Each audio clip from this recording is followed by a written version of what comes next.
Right, Rob. Yeah. Should we get on to the main meat of the show? So, yeah, right. So if you haven't watched this, guys, go back, watch Bahubali 2.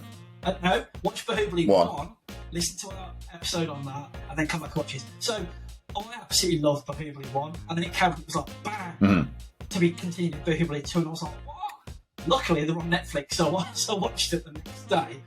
And in effect, it literally just carries on from this. It carries on from where episode 1 left off. I mean, I'm assuming there was some time between. Well, actually, yeah, I think that there's some time in the making of the two films. It doesn't feel like any time's passed, though. It felt to me like I was just watching a massive 5-hour miniseries in 2 sittings. Basically, it didn't feel like the actors aged, or there wasn't. I didn't pick up on any continuity changes. Now, at all. Of course, just felt like one big, massive movie. Is that in the first film? It was his name Shiva, the guy, or Shiv, like that, and he was the son of Bahubali. Yeah.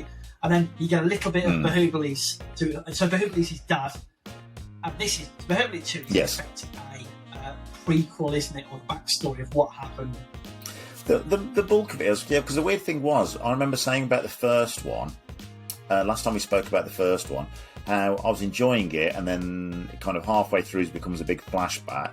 And I was feeling sort of keen to get back to the sort of, modern time, follow his story again. You said, oh, well, the second one's mainly flashbacks. But to be honest, when I started watching the second one, I felt I was just got so engrossed in the backstory that I kind of... It didn't matter, did it? Almost sort of forgot about the modern day stuff, really. So I didn't miss those characters, which I thought I was going to, really. So we talked off air about this, and some of the things I really liked in it, it was, brothers betraying each other. So Bahubali's mom is in effect the queen, isn't she? Now, there's a thing, isn't there, about the woke culture nowadays, and people are moaning about strong female characters. Are they? Yeah, I know. You probably haven't heard that. Whereas in this, I don't know if this is all Indian cinema, but so far what we see, these Indian women don't take shit off anyone, do they? Like, his mom was like, look, I'm the queen, this is what we're doing, I don't care. You should raise Bahubali and his brother. I've forgotten his brother's name now. As brothers, don't they? And they're equal in everything in their life. But you kind of see as they split off, Bahubali's more of a friend to the people, isn't he? As he's growing up, whereas his brother's a little bit more focused on getting the throne, getting the power. Yeah, and he's so innately good, he can't even stop that, can he? Because even there's a bit where he's kind of almost sort of. Well, without spoiling the detail, but he's kind of almost sort of demoted, isn't he? But he still can't help being a natural leader, and people just flock to him and follow him, and he can't even help himself. There's a bit where he goes off, doesn't he? And again, a bit like in the first one with his son, Bahubali falls in love with this princess, doesn't he?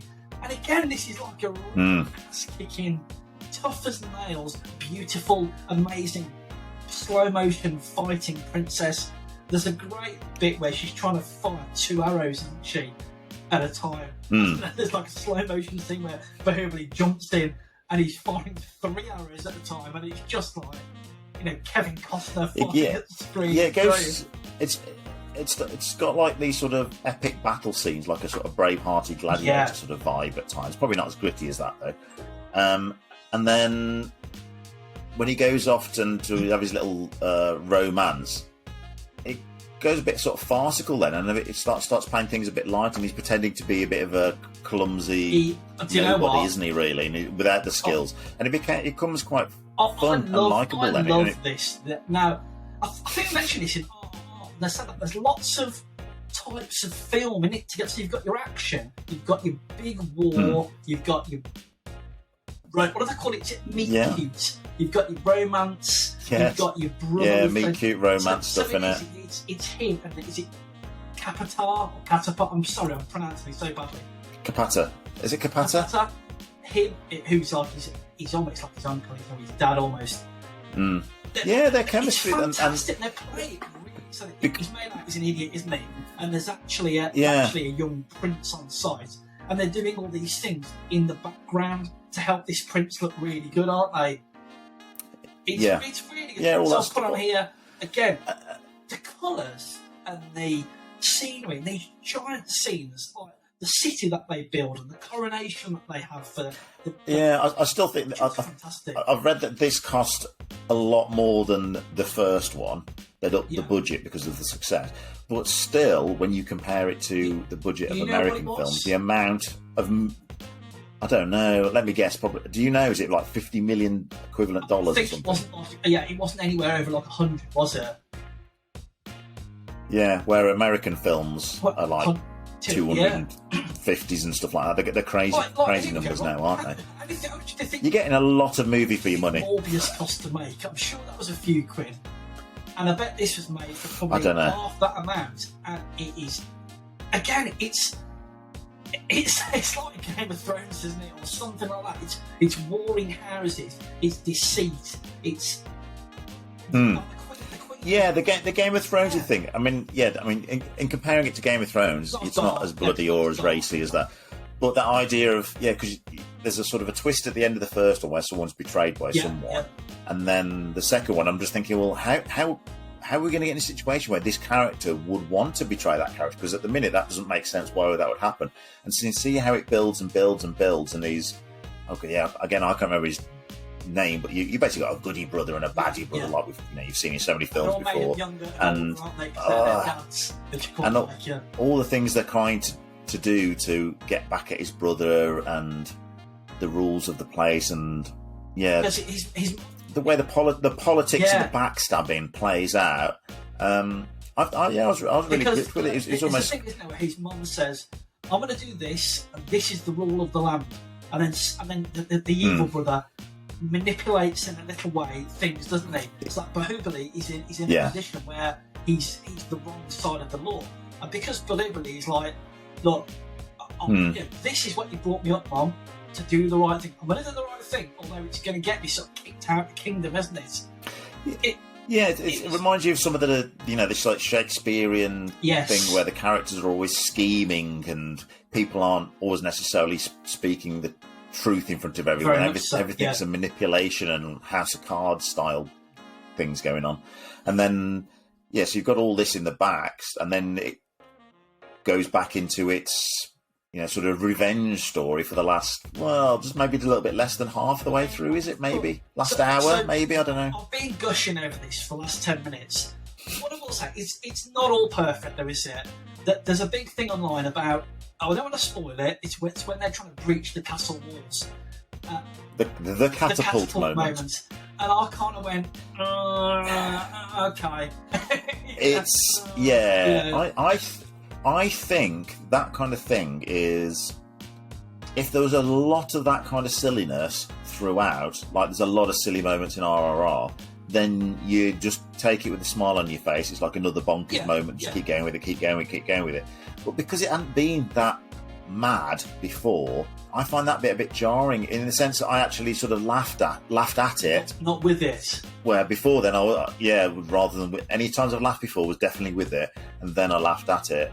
And even though my son has no idea about these films or anything, he recognised that because he must have seen it on some memes or compilations of ridiculous things in films. But then, carrying on, I've put on my notes here, fighting in the rain during a lightning storm. I mean, the cinematography is fantastic. I put spear on spear. I think there's a bit where one of the bad guys throws his spear and Bahubali throws his, and they hit in midair. All that sort of stuff. I love it. Is it in this one or in the first one when he throws a spear into someone? It doesn't go all the way through, and he runs at him and kicks the spear, and it goes through the bad guy into another bad guy. I think it's this one. But again, it's that pathos, it's that sadness, it's the again, because Bahubali 1 is set more. So this is a prequel, isn't it? You kind of know where all this stuff is going. And you remember, again, not to spoil it, but there's an older lady locked up in the city. She's got all these twigs of wood, and she's collecting these bits of sticks. And she says, "Yeah, I'm going to do that." Making a pyre, isn't she? But and then what I found really odd, and I didn't. Again, I don't know if this is a thing for SS Rajamouli films, but quite near the end, it was almost like in Avengers Endgame, where he says, "I am Iron Man," sort of clicks his fingers. In this, it was like an epic moment, and suddenly on the screen it went bang, and there was like a stamp, wasn't there? And it said SS Rajamouli film, and I was like, Oh, cool. Stuck your name on something, I guess. Yeah, I guess it's a big shot in Indian cinema. Yeah, well, he is, isn't he? I didn't find it in comparing it to the other one. If you've seen the other one and you enjoy the first one, then you'll enjoy the second one. There's no huge change in tone or anything there, really, or quality. It feels a bit more battle-driven, but then it has got all that sort of, like I say, all the scheming going on there. So there is a lot of plot there. It's not just all. I don't think it's just all empty battle sequences. But if you like big, if your favourite Lord of the Rings film was the third Hobbit, which has massive never-ending, ridiculous CGI battle scenes. If you liked the third Hobbit film, you will love these films. I think that's the closest thing I could connect it to in Western cinema, really. More than the Hobbit films, because the Hobbit films sort of do my head a little bit. Maybe I need to rewatch them because, I'll watch it. I'll watch over 2 nights. What is it? 6 hours of this, and I absolutely loved it. Yeah. And weirdly, I still talk about them. So we'll be watching the programme only today, and I said to my wife, in Bahubali 1 and 2, the extras, the colours, the spectacle of the king being crowned, all of these things are so epic. Again, it was in 4K, which was a nice little thing to see in Netflix. The spectacle of it all was fabulous. I really, really enjoyed it. Yeah, they're colourful. They're bright. It's like the director.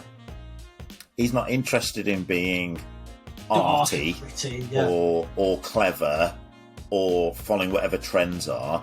It's like they've just thrown all the money at the screen and said, "Let's make this as damn entertaining as we possibly can." You feel that's what his objective is. Just, I'm going to make this super entertaining. But he made these 2 films that obviously did well. RRR is done and is still doing well, and now there's 1770 to come on. So go on, Rob. So how many golden statues out of 10 would you give it? I love this. I'm going to give it 8. Both 1 and 2, 8 out of 10 all day. I could actually, if I think I say that we've never got time to watch films again, have we? But I could easily watch this again. If my wife turned around and said, "What's this film you watch talking about?" I'd watch it again tomorrow. I love it. Yes, one of those things that, yes. I think that kind of situation where someone was wanting to watch it again, they'd be like, "I don't mind sitting in with you and watching some of it again," rather than necessarily going out of my way. It's a good entry as well. If like us, if you're new to all these Indian cinema, it's a good entry. It's not too heavy. It's a nice romance action. It's long. It's long, so it's a commitment to your time. But like a lot of these things, that, to be honest, you need to watch both films as a massive, 4 or 5 hour. No, near 6, isn't it? You're within half an hour. You're going to know whether this is your bag or not, and you switch it on or stick with it anyway.